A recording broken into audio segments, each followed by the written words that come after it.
दूसरा जो घटक था वो था गुरु, जो ज्ञान दिया करते थे, जो व्यक्ति को न केवल ज्ञान देते थे, हर आदमी की सामर्थ्य अलग अलग होती है, ज्ञान को ग्रहण करने की क्षमता भी अलग अलग होती है।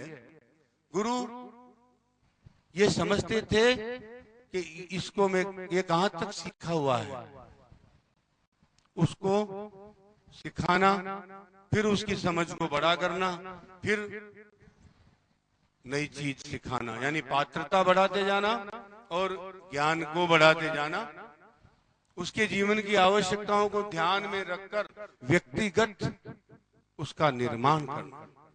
वो सामूहिक निर्माण का क्षेत्र नहीं था, वो क्योंकि कोई दो आदमी एक जैसे नहीं होते, किसी दो व्यक्तियों का धर्म एक जैसा नहीं हो सकता, किसी दो व्यक्तियों के सपने एक जैसे नहीं हो सकते, और बिना धर्म के कोई चीज इस धरती पर टिक नहीं सकती। आग का धर्म है ताप, गर्मी देना, जला देना। क्या आग बिना इसके रह सकती है? पानी का धर्म शीतलता भी है, ऊपर से नीचे की ओर बहना भी है, तो क्या इसके बिना पानी रह सकता है? नहीं रह सकता। हर चीज का एक धर्म है, कोई चीज बिना धर्म के है ही नहीं, और किसी दो का धर्म एक जैसा भी नहीं है। और हम सब अद्वितीय भी इसलिए हैं कि हमारे जैसा भी कोई दूसरा इस धरती पे नहीं है। हम सब अपने आप में एक्सक्लूसिव हैं, इसको भी हमको शायद ध्यान में रखने की जरूरत है। और हम सब उसी ईश्वर का अंश लेकर पैदा हुए हैं, तो मुझे भीतर सब जानकर, अपने उस अंश को समझकर, उन शक्तियों को समझकर उनको विकसित करने की जरूरत भी है। वो काम जो गुरु करते थे बंद हो गया है। तीसरा काम, हम नियमित धर्म ग्रंथों का, शास्त्रों का पारायण करते थे, वो बंद हो गया। क्या गीता हो, कुरान हो, बाइबल हो, कोई भी हो, हर व्यक्ति, हर बच्चे अपने अपने घरों में ये पारायण करने का काम नियमित कर रहे थे। ये तीन रास्ते थे जहां व्यक्तित्व निर्माण होता था समाज में। आज वो तीनों रास्ते बंद हो गए। अब नए रास्ते जो बने, उनने हमारे जीवन में क्या भूमिका निभाई, हमें उसको भी देख लेना चाहिए, क्योंकि अब वही रास्ते हैं मेरे साथ। वो रास्ते छूटेंगे नहीं, बदलेंगे भी नहीं। कंप्यूटर मेरी शिक्षा का अभिन्न अंग बन गया और बना रहेगा।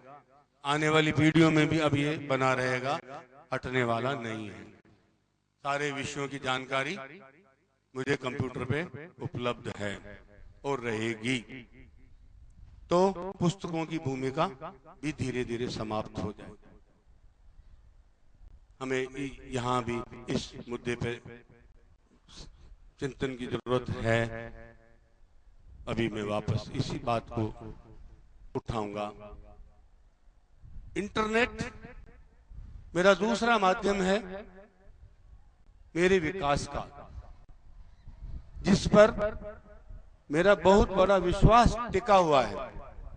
मेरे ज्ञान का बहुत बड़ा आधार इंटरनेट बनना हुआ है, और मेरे जीवन का बहुत बड़ा हिस्सा इंटरनेट पर लग जाता। पर इंटरनेट पर क्या नहीं करना, क्या नहीं देखना मुझे नहीं आता, नंबर एक। और नंबर दो, मुझे इंटरनेट पे अपने अलावा किसी दूसरे के लिए काम करना नहीं आता। जितनी देर इंटरनेट पे बैठना है, अपने बारे में जानकारियां चाहिए, जो मुझे चाहिए उतना ही देखना है। मेरे भाई को क्या चाहिए, माँ को क्या चाहिए, किसी की चिंता, वो अपने आप इंटरनेट देखो। मुझे सिर्फ मेरी जरूरत पूरी करना है। इसको हम समझें। हम अकेले होते जा रहे हैं जीवन में, सिमटते जा रहे हैं जीवन में, जैसे कछुआ अपना मुंह अंदर करके जीता है। हमने अपने आप को इतना समेट लिया। तो ये शिक्षा का उपयोग है या दुरुपयोग है? इसको हम विकास कहते हैं कि मैं अपने लिए जीने के लिए रह गया।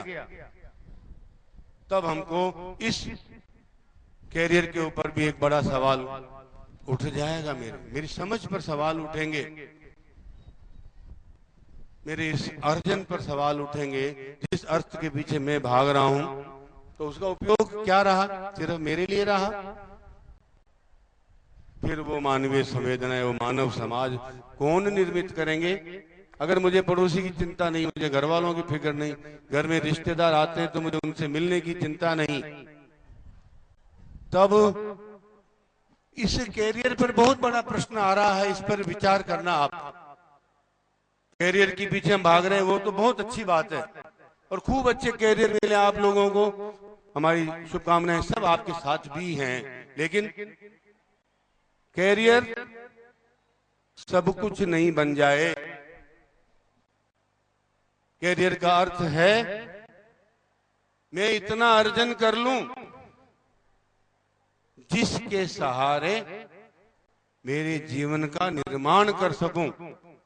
8 घंटे का कैरियर हो तो 16 घंटे का जो मेरा जीवन है, वो पारिवारिक जीवन है, सामाजिक जीवन है, देश के साथ, माटी के साथ जुड़ा हुआ जो मेरा जीवन है, उसका निर्माण कर सकूं, उसका विकास कर सकूं, तब मेरे कैरियर की सार्थकता होगी। अगर मैं कैरियर में संपादक हूं तो क्या हुआ? घर जाके भी संपादक ही रहता हूं। बच्चों से बात संपादक ही करता है, पिता नहीं करता। जितने रिश्तेदार हैं सबसे जो व्यवहार है वो संपादक कर रहा है। एक हाथ में मोबाइल पे बात कर रहे हैं, एक हाथ में कोई आने की बात है, किसी की और बात हो रही होगी, लेकिन मेरा वो जो संपादक का जो मुखौटा है ना, वो कहीं वो हटता ही नहीं 24 घंटे। मुझे कैरियर का गुलाम नहीं बनना।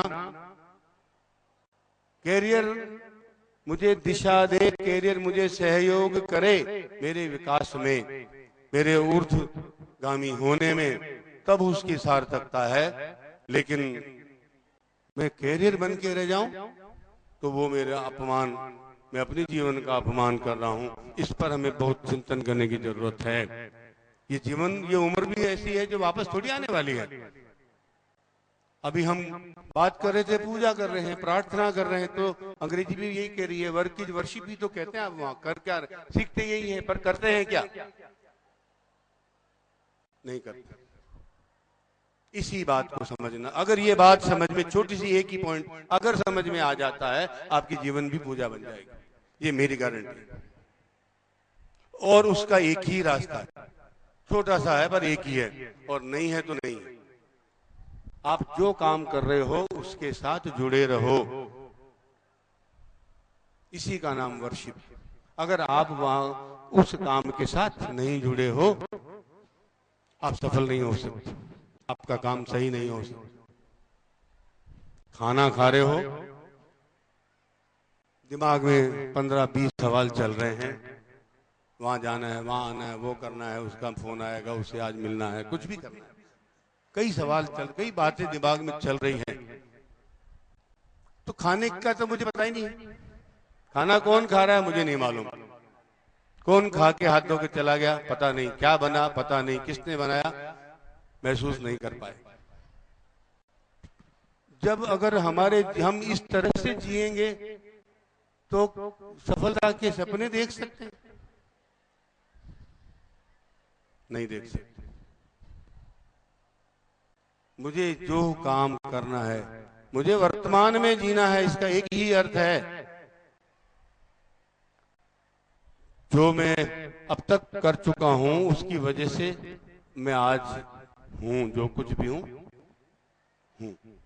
इसका कारण है मेरा पिछला कर्म, चाहे वो इस जन्म का माने या पिछले जन्मों का माने, पर मैं अपने कर्म की वजह से यहां तक पहुंचा, और आज जो कुछ करूंगा वही तो मेरा भविष्य होगा।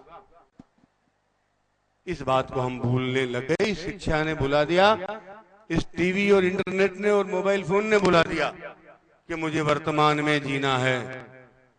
आप कभी इस पे गौर करना। आप पास्ट में जियोगे, मेमोरीज को लेके बैठे रहोगे 2 घंटे तक, तो आपके वर्तमान के 2 घंटे गए, और मिला क्या? कुछ नहीं मिला। पर इस उम्र के 2 घंटे आप स्मृतियों में भेज दें तो ये आप अपना ही